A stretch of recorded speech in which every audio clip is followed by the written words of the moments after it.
Hello दोस्तों, कभी कभी जिंदगी में कोई ऐसा पल आता है जब जिसे हमने दिल से चाहा वही हमें तोड़कर चला जाता है।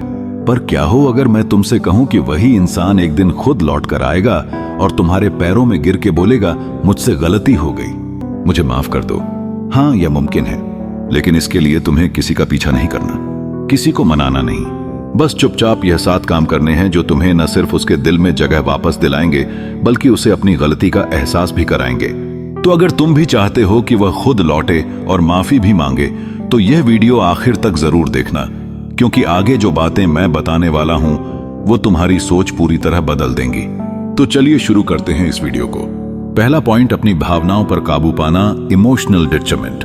जब कोई हमें छोड़कर चला जाता है तो हम सबसे बड़ी गलती यह करते हैं, हम अपनी इमोशंस के गुलाम बन जाते हैं। हम हर वक्त उसके बारे में सोचते रहते हैं, उसके लौट आने की उम्मीद में खुद को तोड़ते रहते हैं। पर स्टोइसिज्म यही सिखाता है कि जो चीज तुम्हारे नियंत्रण में नहीं है उसके लिए खुद को जलाना अपने अस्तित्व का अपमान करना है। एक सच्चा स्टोइक यह समझता है कि किसी का जाना, किसी का बदल जाना, यह उसके फैसले हैं, तुम्हारे नहीं। तुम्हारा काम सिर्फ एक चीज है, अपने ऊपर नियंत्रण रखना। जब तुम उस इंसान को याद करते हो जो जा चुका है तो तुम उसे दोबारा अपने अंदर जिंदा कर देते हो, और हर बार ऐसा करने से तुम खुद को कमजोर बनाते हो। स्टोइसिज्म कहता है जो चला गया उसे जाने दो, जो बचा है उस पर ध्यान दो। इसीलिए अगर तुम सच में चाहते हो कि वह खुद लौट कर आए तो पहले अपने अंदर वह शांति पैदा करो जो उसकी गैर मौजूदगी में भी टूटे नहीं। तुम्हारा शांत रहना, तुम्हारा स्थिर रहना, यही तुम्हारा सबसे बड़ा जवाब है।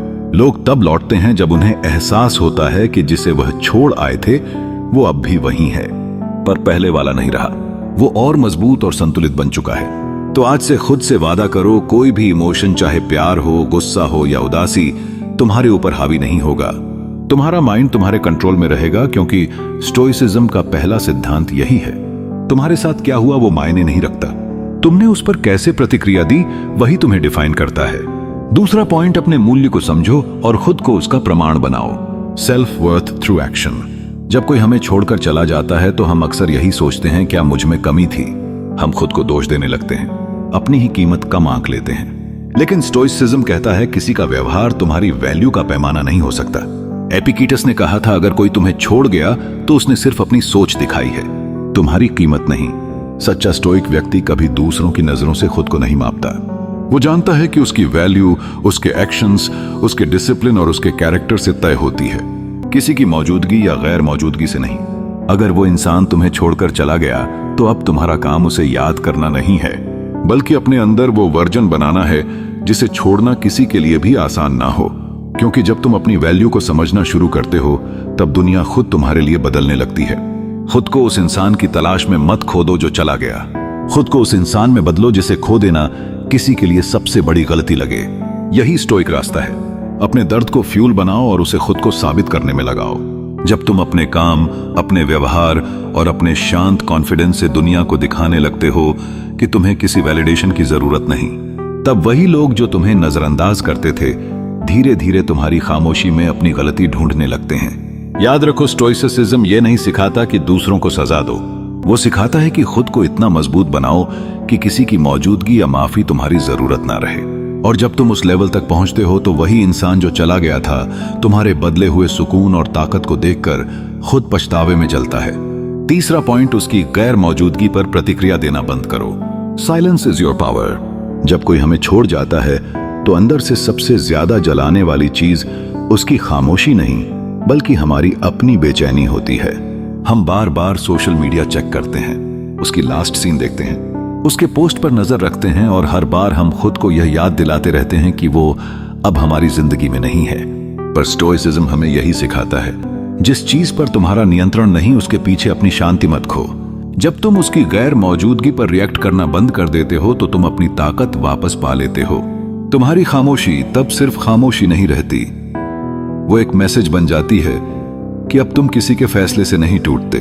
स्टाइक्स कहते हैं, सच्चा बदला खुद को बेहतर बना लेना है।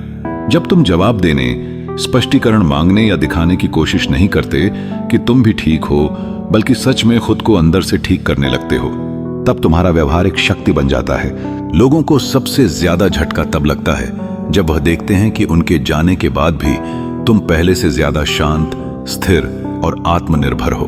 यह वही पल होता है जब पछतावा शुरू होता है, क्योंकि इंसान हमेशा उसी को याद करता है जो उसकी अनुपस्थिति में भी डगमगाया नहीं।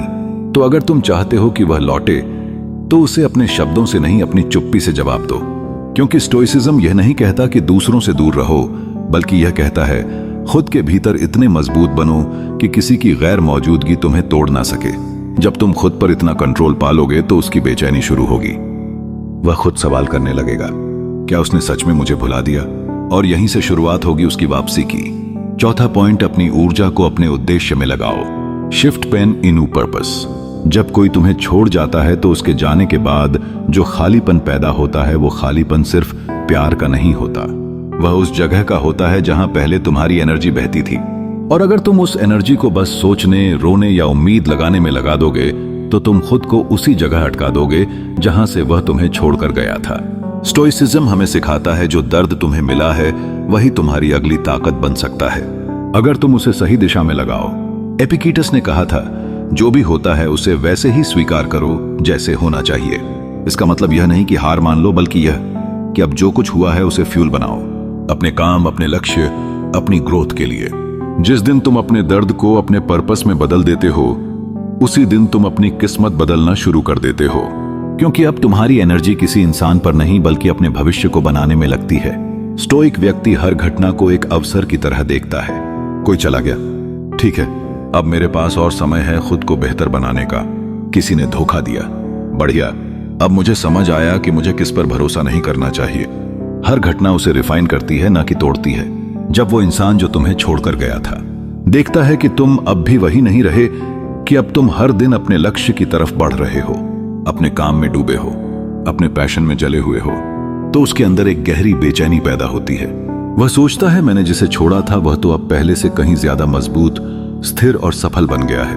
यही वह पल होता है जब अट्रैक्शन वापस जागता है। लेकिन अब हालात उलट चुके होते हैं। पहले वो तुम्हें छोड़ गया था, अब वो तुम्हें पाने की कोशिश करेगा। तो आज से अपने हर दर्द, हर टूटन, हर कमी को अपने उद्देश्य का ईंधन बना लो। क्योंकि स्टोइसिज्म कहता है, अगर तुम्हारा दर्द तुम्हें तोड़ नहीं रहा तो यकीन मानो वो तुम्हें गढ़ रहा है। पांचवा पॉइंट, माफ करो लेकिन वापसी मत मांगो। Forgive, don't seek return. जब कोई हमें चोट पहुंचाता है तो हमारा पहला इंस्टिंक्ट होता है वो वापस आए, माफी मांगे और मान ले कि गलती उसी की थी। लेकिन स्टोइसिज्म यही सिखाता है, तुम्हें सुकून तभी मिलेगा जब तुम उस सुकून को किसी और से जोड़ना बंद कर दोगे। क्योंकि सच्चाई यह है, कभी कभी लोग माफी नहीं मांगते, कभी वह नहीं लौटते, और स्टोइक व्यक्ति इस बात को स्वीकार करता है। वह जानता है कि उसका दिल अगर शांति चाहता है तो उसे दूसरों से क्लोजर नहीं, खुद से क्लोजर लेना होगा। एपिक्टेटस ने कहा था, दूसरों को वैसा ही बर्ताव करने दो जैसा वह करते हैं, तुम वैसा करो जैसा तुम्हारे मूल्य कहते हैं। इसीलिए अगर किसी ने तुम्हें धोखा दिया या छोड़कर चला गया तो उसके लौटने का इंतजार मत करो, क्योंकि जिस दिन तुम उसे दिल से माफ कर देते हो उस दिन तुम अपनी आत्मा को आजाद कर देते हो। माफी का मतलब यह नहीं कि तुमने भूल गया, बल्कि यह कि अब तुम उसके असर में नहीं हो। अब उसकी याद तुम्हें तोड़ती नहीं सिखाती है। अब तुम उस घटना को दुख की तरह नहीं, सीख की तरह देखते हो। स्टोइक व्यक्ति बदला नहीं लेता, क्योंकि वह जानता है बदला वही लेता है जो अभी भी उसी दर्द में फंसा है। पर जो आगे बढ़ चुका है उसे बदले की जरूरत नहीं होती, क्योंकि उसकी शांति ही उसका जवाब होती है। जब वह व्यक्ति जो तुम्हें छोड़कर गया था देखेगा कि तुमने उसे माफ कर दिया, पर फिर भी उसके बिना अपनी दुनिया बेहतर बना ली, वो भीतर से टूटेगा, क्योंकि उसे एहसास होगा कि तुम्हें उसकी मौजूदगी की नहीं, सिर्फ अपनी शांति की जरूरत थी। याद रखो, स्टोइसिज्म कहता है, forgive not because they deserve it, but because you deserve piece.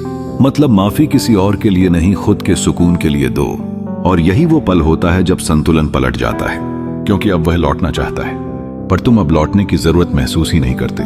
यहीं से शुरू होती है असली आजादी और वही स्टोइक शांति। छठा पॉइंट, अब वो लौटे या ना लौटे, तुम शांत रहो। Acceptance over expectation. ज्यादातर लोग दुखी इसलिए नहीं होते कि कोई चला गया, बल्कि इसलिए कि वह अब भी उम्मीद लगाए बैठे हैं कि वह लौट आएगा।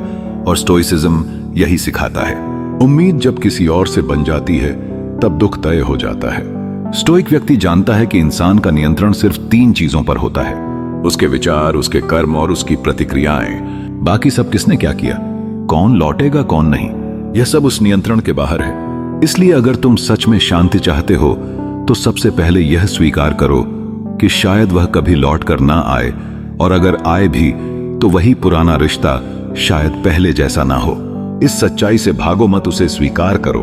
एक्सेप्टेंस का मतलब हार नहीं है, बल्कि यह सबसे बड़ी जीत है, क्योंकि जिस पल तुम वास्तविकता को वैसे ही देख लेते हो जैसी वह है, उस पल तुम इल्यूजन से मुक्त हो जाते हो।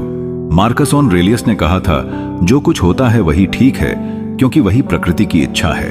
यानी अगर वह गया तो शायद उसे जाना ही था, और अगर लौटेगा तो तब लौटेगा जब वक्त और तुम्हारी शांति दोनों तैयार होंगे। तो अब तुम्हारा काम यह नहीं कि उसके लौटने का इंतजार करो, बल्कि इतना स्थिर बनो कि उसका लौटना या ना लौटना दोनों तुम्हारी इनर पीस को छू भी ना सके। जब तुम्हारा चेहरा, तुम्हारी आंखें, तुम्हारी बातों में किसी के लौटने की बेचैनी नहीं बल्कि एक स्थिर शांति झलकती है, तब वह व्यक्ति जो तुम्हें छोड़कर गया था अपने अंदर एक अजीब सी बेचैनी महसूस करने लगता है, क्योंकि इंसान हमेशा उसी चीज की तरफ खींचता है जो शांत, दुर्लभ और स्वयं में पूर्ण हो। और वही स्टोइसिज्म का सार है, कुछ पाने के लिए नहीं, बस खुद में पूर्ण होने के लिए जीना। तो अब अगर वह लौटे तो अच्छा है, पर अगर ना लौटे तो उससे भी बेहतर, क्योंकि अब तुम्हें किसी इंसान की नहीं, अपने भीतर की शांति की जरूरत है। 7वां पॉइंट, अब तुम्हें उसे पाना नहीं, खुद को जानना है। Self realization through detachment. जब तुम किसी को बहुत प्यार करते हो तो तुम्हारा पूरा ध्यान उसी पर टिक जाता है। उसकी बातें, उसकी यादें, उसकी आदतें, धीरे धीरे तुम खुद को भूल जाते हो। और जब वह व्यक्ति चला जाता है तो तुम्हें लगता है कि तुमने उसे खोया है, पर सच्चाई यह है कि तुमने खुद को खो दिया था। स्टोइसिज्म का अंतिम उद्देश्य यही है, अपने भीतर लौटना, क्योंकि वही जगह है जहां सच्ची ताकत, सच्चा सुकून और सच्चा प्यार रहता है। एपिक्टेटस ने कहा था, कोई इंसान तुम्हें तब तक नुकसान नहीं पहुंचा सकता जब तक तुम खुद उसे अपनी शांति का अधिकार नहीं देते। और यही वह बिंदु है जहां तुम समझते हो, किसी के लौटने या ना लौटने से तुम्हारा जीवन अधूरा नहीं है, क्योंकि तुम खुद में पूर्ण हो। अब तुम किसी को अपनी भावनाओं का केंद्र नहीं बनाते, अब तुम अपनी भावनाओं के स्वामी बन चुके हो। अब प्यार तुम्हारे लिए कमजोरी नहीं बल्कि समझ बन गया है। स्टोइक व्यक्ति का दिल ठंडा नहीं होता, वह बस इतना परिपक्व होता है कि अब वह जानता है कौन उसके जीवन में रहना चाहिए और कौन केवल एक सबक था। जब तुम इस अवस्था में पहुंचते हो तो तुम्हारे चेहरे पर कोई शिकायत नहीं रहती, सिर्फ एक शांति होती है जो हर उस इंसान को महसूस होती है जो तुम्हें देखता है। और यही वह पल होता है जब जिंदगी पलट जाती है, क्योंकि अब तुम उसके लौटने की इच्छा से नहीं बल्कि अपनी आत्मा की पूर्णता से जी रहे होते हो। अब अगर वह लौटे तो वह तुम्हारी जरूरत से नहीं, तुम्हारी ऊर्जा से खींचकर लौटेगा, क्योंकि अब तुम वही इंसान नहीं रहे जो टूट गया था। तुम वह बन चुके हो जिसने अपने भीतर खुद को खोज लिया है। यही स्टोइसिज्म का शिखर है, जहां प्यार भी है, करुणा भी है, लेकिन किसी पर निर्भरता नहीं, जहां यादें भी हैं पर बेचैनी नहीं, जहां तुम हर चीज को स्वीकार करते हो क्योंकि तुम जान चुके हो सुकून किसी के लौटने में नहीं बल्कि खुद के भीतर लौट आने में है। हाँ तो दोस्तों, ये थी वह 7 बातें जिसे आपने अगर अपने लाइफ में जगह दे दी तो फिर कभी किसी के चलते अपनी लाइफ को बर्बाद नहीं कर पाओगे। अगर तुमने इस वीडियो को यहां तक सुना है तो यकीन मानो तुम अब पहले वाले इंसान नहीं रहे, क्योंकि स्टोइसिज्म तुम्हें सिखाता है कि हर दर्द एक शिक्षक है और हर गिरना एक नई शुरुआत। अब फैसला तुम्हारा है, क्या तुम फिर वही पुरानी गलती दोहराओगे या इस बार खुद को इतना मजबूत बनाओगे कि कोई भी जुदाई तुम्हें तोड़ ना सके। अगर तुम सच में इस बार खुद को जीतने के लिए तैयार हो तो नीचे कमेंट में लिखो, I am ready to rise, क्योंकि यह सिर्फ कमेंट नहीं, तुम्हारा खुद से किया हुआ वादा होगा। और हाँ दोस्तों, अगर तुम्हें यह वीडियो दिल से महसूस हुआ हो तो इसे लाइक जरूर करो, क्योंकि एक लाइक मेरे लिए नहीं, उन सब के लिए है जो खुद को संभालने की कोशिश कर रहे हैं। चैनल को सब्सक्राइब करो, क्योंकि यहां हम बात करते हैं मन, भावनाओं और इंसान की असली ताकत की, वो बातें जो स्कूल में नहीं सिखाई जाती पर जिंदगी में जरूरी होती हैं। तो मिलते हैं अगले वीडियो में, जहां हम फिर बात करेंगे दिल को समझने की नहीं, दिल को संभालने की कला की। धन्यवाद।